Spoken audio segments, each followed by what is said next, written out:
এই নির্মম অভিজ্ঞতাগুলি আস্তে আস্তে রবীন্দ্রনাথের যেন চিন্তা এবং চেতনাকে অন্য এক ভূখণ্ডের মুখোমুখি দাঁড় করিয়ে দিচ্ছে। তখন তিনি কি বুঝতে পারছেন বলতো? তিনি বলছেন, জানিলাম এ জগৎ স্বপ্ন নয়, রক্তের অক্ষরে দেখিলাম আপনার রূপ, চিনিলাম আপনারে আঘাতে আঘাতে বেদনায় বেদনায়। রক্তের অক্ষরে, রক্তের অক্ষরে বলার সঙ্গে সঙ্গে যেন আমাদের সামনে অনেক রক্তাক্ত অভিজ্ঞতার বর্ণ পরিচয় ফুটে উঠল। একটু আগেই দুটি বিশ্বযুদ্ধের কথা বলেছি, দ্বিতীয় বিশ্বযুদ্ধের কথা বলেছি। এরকম অনেক ভয়ঙ্কর রক্তাক্ত অভিজ্ঞতাগুলোকেই তিনি বলেছেন রক্তের অক্ষরে। এই রক্তের অক্ষরের মধ্য দিয়েই তো লেখকের নতুন বর্ণ পরিচয় ঘটছে, নতুনভাবে ভাবতে শিখছেন, নতুন জায়গায় পৌঁছচ্ছেন। রক্তের অক্ষরে দেখিলাম আপনার রূপ, আপনার রূপ, আত্মস্বরূপ, নিজের আইডেন্টিটির সন্ধান পেলেন তিনি এই সমস্ত জীবনের ভয়ঙ্কর অভিজ্ঞতার মধ্য দিয়ে। চিনিলাম আপনারে আঘাতে আঘাতে বেদনায় বেদনায়। আঘাত এবং বেদনা না পেলে মানুষের সত্যিকারের আত্মসন্ধান ফুরোয় না। মানুষকে চিনতে গেলে, নিজেকে চিনতে গেলে, অপরকে চিনতে গেলে আঘাত এবং বেদনার মুখোমুখি হতে হয়। আমাদের চারপাশে যে এক ধরনের আবরণ আছে, সেই আবরণগুলো আঘাত এবং বেদনার মধ্য দিয়েই খুলে যায়। তখন আমরা আত্মজাগরণের মুখোমুখি হই। তখন আমরা আমাদের আইডেন্টিটিকে, আমাদের ব্যক্তিগত যে অনুভব অনুভূতিকে, অন্তঃসত্ত্বাকে চিনে নিতে পারি। চিনিলাম আপনারে আঘাতে আঘাতে বেদনায় বেদনায়। সত্য যে কঠিন, কঠিনেরে ভালোবাসিলাম, সে কখনো করে না বঞ্চনা। কবি এই কবিতায় বললেন সত্য কঠিন। একটা জিনিস খেয়াল করে দেখো তো, সত্যকে কি সহজে পাওয়া যায়? সত্য আসে অনেক নির্মম, নিষ্ঠুর, কঠিন, ভয়ঙ্কর অভিজ্ঞতার মধ্য দিয়ে। তাহলে সত্য যে কঠিন, কবি যখন বললেন তখন যেন এটা বলার চেষ্টা করলেন, সত্যকে পেতে গেলে আমাদের অনেক কঠিন অভিজ্ঞতার মুখোমুখি হতে হয়। আবার এটাও সত্য, সত্যের মধ্যে কোনো লাবণ্য, কোনো নরম ভাব নেই। সত্যর মধ্যে যেন একটা নির্মোহ, যেন একটা নিষ্ঠুর, একটা পাথুরে বাস্তবতা আছে। সত্য স্বপ্নের মতো নরম নয়, সত্য মিথ্যের মতো কোনো মোহময় আবরণ নয়। সত্য স্পষ্ট, স্বচ্ছ। রবীন্দ্রনাথ একটা কবিতায় বলেছিলেন, মনের রেয়াজ কহজে, ভালো মন্দ যাহাই আসুক সত্যের লহ সহজে। এই সত্যকে, সেই সহজ সত্যকে, সেই বস্তু সত্যকে, সেই বৈজ্ঞানিক সত্যকে এখানে কবি বলছেন সত্য যে কঠিন, কঠিনের ভালোবাসিলাম। রবীন্দ্রনাথ এর আগেও বলতেন বিদেশি কবিদের অনুসরণে, truth is beauty, beauty is truth. কিন্তু এই রোমান্টিক সত্য এখানে নেই। এখানে যে সত্য, একটু আগেই বলেছি, সে সত্য কঠিন, নির্মম, নিষ্ঠুর। তা জেনেও কবি সেই সত্যকেই ভালোবেসেছেন, সত্যকেই গন্তব্য করেছেন, সত্যকেই তার জীবনের পরম অন্বিষ্ট আকাঙ্ক্ষার বলে উল্লেখ করেছেন। এখানে একটা ছোট্ট গল্পের মুখোমুখি দাঁড়াই।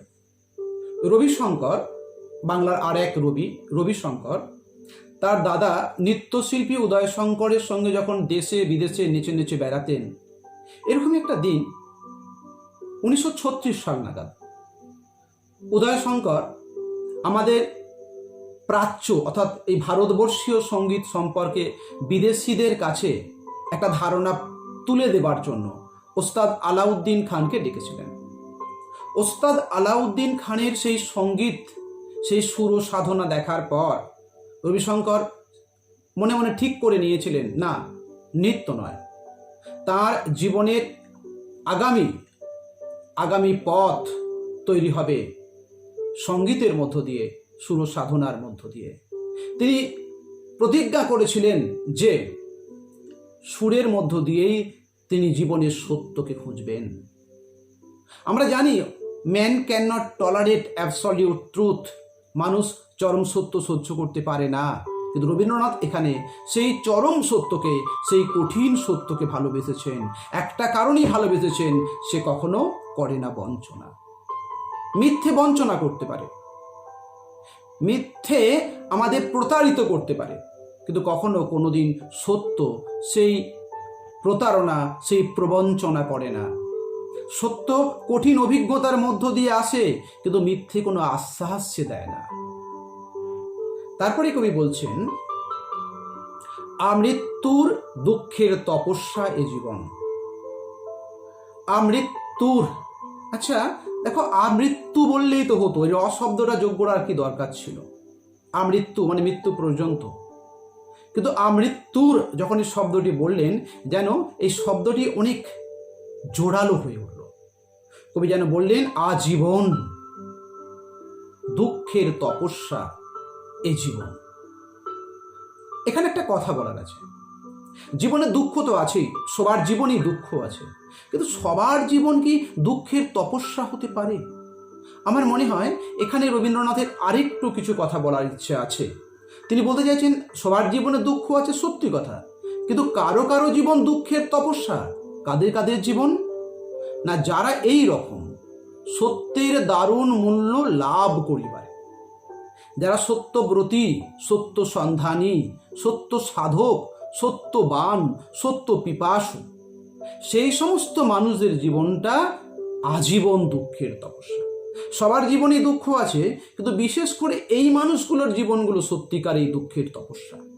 যেমন হ্যামলেটের জীবনে সত্যের যে পিপাসা ছিল এবং তার জন্য তার জীবনটা হয়ে গেছিল পরম দুঃখময়, ঠিক এখানেও একই রকম ব্যাপার রবীন্দ্রনাথের কবিতায়। তিনি বলছেন, আজীবন দুঃখের তপস্যা এ জীবন।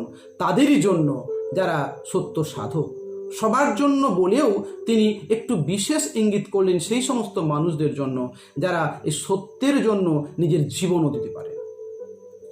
এই যে আমরা সত্যের পেছনে ছুটছি, আমরা সত্যকে অর্জন করতে চাইছি, এই সব করতে গিয়ে গোটা জীবন ধরে আমাদের অনেক ঋণ হয়ে যায়। এই ঋণগুলো শোধ হবে কি করে? আমরা তো জানি আমাদের জীবনেতে পিতৃঋণ, মাতৃঋণ, বন্ধু ঋণ, বিদ্যা ঋণ, এরকম কত ঋণ আছে। কিন্তু এই ঋণ কিভাবে মেটাবো আমরা? মানুষের তো জীবনে মৃত্যু অনিবার্য, ছোট্ট একটা জীবন, সেই ছোট্ট জীবনের মধ্যেখানে আমরা কিভাবে সমস্ত হিসেব মিটিয়ে যাব? এখানে তোমাদের আমি একটা কবিতার লাইন বলছি। কবিতাটা হচ্ছে জীবনানন্দ দাশের বনলতা সেন কবিতার লাইন। তিনি শেষের দিকে বলেছিলেন, ফুরায় এ জীবনের সব লেনদেন, থাকে শুধু অন্ধকার মুখোমুখি বসিবার বনলতা সেন। ফুরায় এ জীবনের সব লেনদেন, মৃত্যুর মুখোমুখি দাঁড়ালেই হয়তো মৃত্যুর মধ্য দিয়েই আমাদের এই জীবনের সমস্ত লেনদেন সম্পন্ন হয়। এই কবিতায় রবীন্দ্রনাথও সেই একই কথা বললেন, মৃত্যুতে সকল দেনা শোধ করিবারে। যত কিছু ঋণ আমরা এই জীবনে করি সত্যের জন্য এবং আরও অনেক কিছুর জন্য, সমস্ত ঋণ শোধ হয় এই মৃত্যুর মধ্য দিয়ে। তাহলে মৃত্যু, এই যে দৃষ্টিকোণ, মৃত্যুকে কেন্দ্র করে রবীন্দ্রনাথের এই দৃষ্টিকোণটা, এটা অনেকটাই প্রথাগত। রবীন্দ্রনাথ জীবনের প্রথম দিকে ভানু সিংহের পদাবলিতে, রাধার জবানিতে বলেছিলেন, মরণ রে তুহু মম শ্যাম সমান। ভারতীয় সাহিত্যে, ভারতীয় দৃষ্টিকোণে মৃত্যুকে অনেকটাই এক মহাজীবনের সঙ্গে মিলনের যোগসূত্র হিসেবে দেখা হয়েছে। রবীন্দ্রনাথও এখানে তাই দেখলেন। নদী যেমন সমুদ্রে গিয়ে মিশে তার পরিপূর্ণতা বোধ করে, ঠিক সেরকম যে কোনো মানুষ, যে কোনো জীব মৃত্যুতে মিলিত হয়ে জীবনের পূর্ণতাকে অনুভব করে এবং মৃত্যুতেই ইহজগতের সমস্ত কিছু ঋণ তার শোধ হয়ে যায়। এভাবেই এই কবিতাটি শেষ হয়ে যাচ্ছে। এই কবিতাটি পাঠ করার পর আমাদের সামনে যে দু একটা ভাবনা সূত্র তৈরি হচ্ছে, সেগুলি হলো, এক, এই কবিতায় রবীন্দ্রনাথ আধুনিক কবি সুলভ বাস্তব জীবন চেতনাকে গুরুত্ব দিলেন। তিনি রোমান্টিক সৌন্দর্য পিপাসার জগৎ থেকে আধুনিক কবিদের মতো বাস্তবনিষ্ঠ, বিজ্ঞাননিষ্ঠ, জীবনের নির্মম সত্যিকে গুরুত্ব দিলেন, সমকালকে গুরুত্ব দিলেন। আবার মৃত্যু চেতনার কাছে দাঁড়িয়ে কিন্তু তিনি অনেকটাই প্রথাগত হয়ে গেলেন। এভাবেই রূপনারায়ণের কুলি কবিতাটি আমাদের কাছে বহুমাত্রিক তাৎপর্য নিয়ে উদ্ভাসিত